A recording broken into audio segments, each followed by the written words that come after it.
상장 뭐 기사 떴던데 잘 준비되고 계신지요? 네, 거의 모든 프로세스를 마무리를 했고요. 저희가 이제 잘 원만하게 진행된다면 올해 말에 상장을 할 수 있을 것이라고 기대하고 있습니다. 네, 잘 되셨으면 좋겠고요. 그 나라 스페이스 테크놀로지는 100kg 이하의 초소형 위성을 제조, 운영하는 소프트웨어까지 하시는 회사죠. 네. 그래서 창업하시 10년 동안 거의 외로운 길을 걸어오셨을 거라고 짐작이 됩니다. 이 상당한 시간이 걸리는데 매출이 나올 때까지 투자사나 정부의 지원이 없다면 정말 할 수 없는 업종 같아요. 그래서 딥테크 스타트업들이 잘 되려면, 꼭 대표님 얘기 아니라도 상관없어요. 딥테크 스타트업들이 잘 되려면 우리나라에서 어떤 생태 요소가 필요할까요? 제가 드리고 싶은 말씀이 너무 많은데 뭐 간략히 아니요, 짧게 하셔도 돼요. 짧게 말씀드리도록 하겠습니다. 제가 이제 딥테크 특히 그리고 우주 분야에 있으면서 가장 좀 이렇게 절실하게 느꼈던 거는 이 딥테크 분야는 다른 분야하고 달리 초기 인프라 인원에 들어가는 비용들이 굉장히 많고 그 주기가 굉장히 깁니다. 그래서 성장의 결과물이 나올 때까지는 굉장히 시간이 오래 걸리기 때문에 전통적으로 스타트업이 들어가기에는 굉장히 어려운 분야 중에 하나입니다.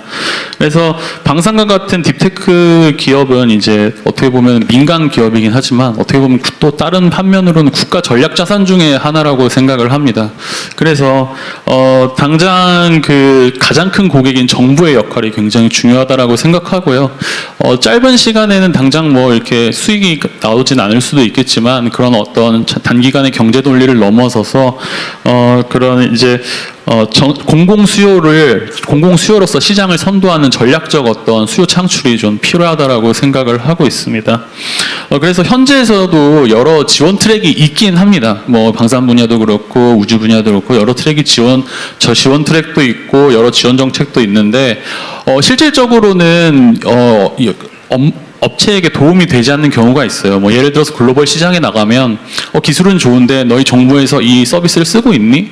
쓰고 있잖아 않아요 라고 하면 그러면은 나중에 다시 와라 뭐 이런 식으로 말씀을 하는 거기 때문에 그런 어떤 수요를 초기 기업에게 수요를 만들어주고 실제 정부에서 그거를 사용하고 그다음에 신기술에 대해서 굉장히 좀 거부감을 가지고 있고 보수적인 시장 중에 하나거든요. 근데 그런 부분을 어떤 별도의 트랙을 마련을 한다던가 적극적으로 이런 딥테크 스타트업들의 기술들을 차용을 해서 실제 정부에서 사용하는 사례들을 만드는 게 굉장히 중요하다라고 생각합니다. 뭐 예를 들어서 미 우주군 같은 경우에는 이제 명백하게 이제 민간과 군의 역할을 명시를 하고 있고 이러한 조건을 만족을 하면은 민간의 어떤 기술들을 적극적으로 차용을 하겠다 이렇게 명시를 하고 있고요.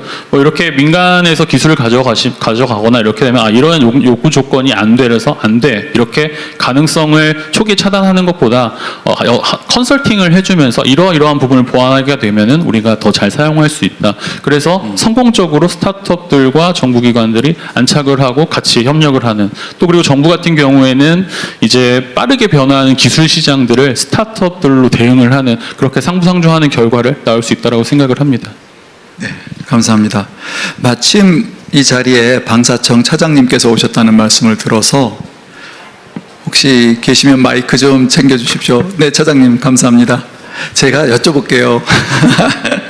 지금 우리 K방산 대단하잖아요. 근데 이제 우리 또 딥테크 스타트업들은 또 이렇게 늘 짝사랑하는 그 부처거든요.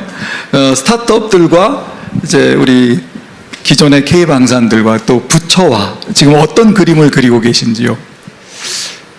우선 저희가 이제 정부 지원 사업으로 스타트업들을 지원해 주는 사업이 있습니다. 네. 뭐 이제 대표적으로 혁신 100 기업을 선정을 해서 AI, 우주, 드론 이런 기업들의 우수한 기업들을 선정을 해서 정부가 이제 실증을 해주고 그 기술력을 인정을 해주고 그러면은 이제 체계 기업들이 그 기업들을 이제 협력업체로 사용을 합니다. 실제 그렇게 해서 체계 기업에 납품한 기업들도 있고 제 바로 옆에 이제 대표 기업으로 앉아 계신데 그리고 이제 니어스랩이라는 AI 기업은 실제 그게 이제 UAE에 수출도 되기도 했습니다. 근데 조금 전에 이제 말씀하신 그 위성 분야는 아직 이제 그 분야까지는 정부가 이제 실증하는 단계까지는 가지 않았고 앞으로 이제 저희도 상용 위성을 그 우리가 군 위성 외에 상용 위성도 서비스를 구매하려고 내년부터 시범 사업을 계획하고 있습니다. 그래서 좀 전에 이제 이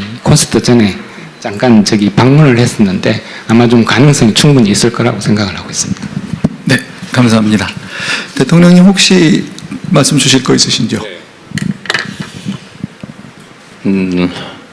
우리 이제 산업 구조가 사실은 크게 변하게 될 텐데 그 중에 이제 우주 방위 산업 이 영역이 대한민국 입장에서 매우 중요한 산업이라고 생각되고 저는 그 부분을 집중적으로 육성을 해볼 생각입니다.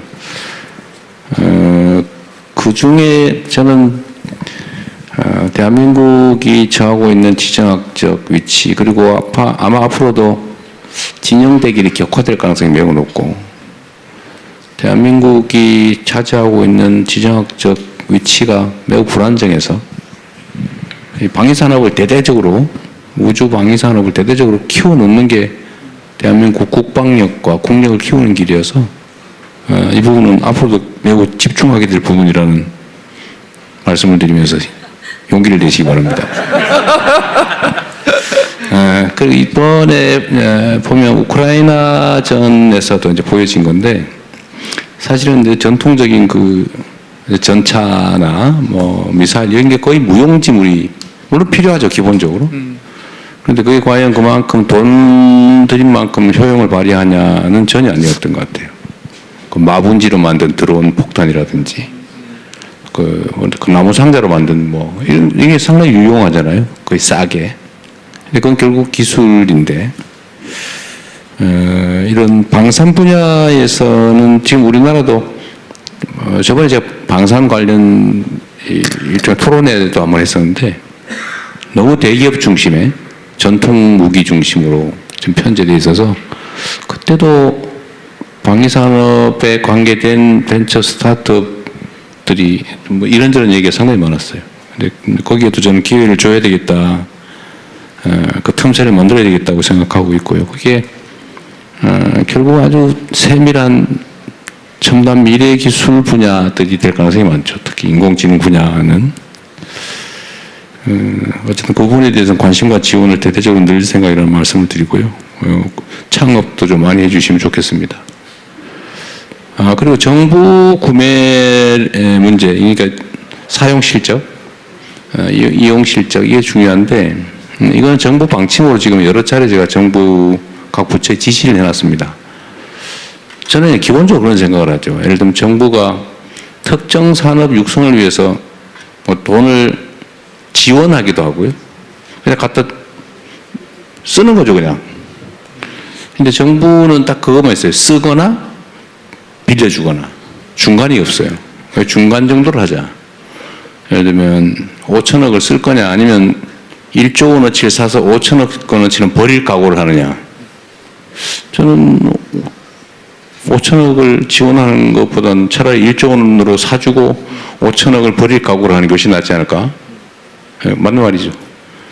그렇게 하기를 바라죠. 실제로 이제 그렇게 운영을 해볼 생각입니다. 이제 문제는 이제 부정부패가 개입될 여지가 상당히 많고 이제 공무원 조직들의 보수성, 안전하게, 확실하게 이것도 매우 중요한 덕목인데 그게 완전히 훼손되지는 않는 범위 내에서 어쨌든 정부 구매는 혁신 제품, 혁신 서비스에 대해서는 좀 많이 늘릴 생각이니까 기대하셔도 될 것 같습니다. 네, 감사합니다.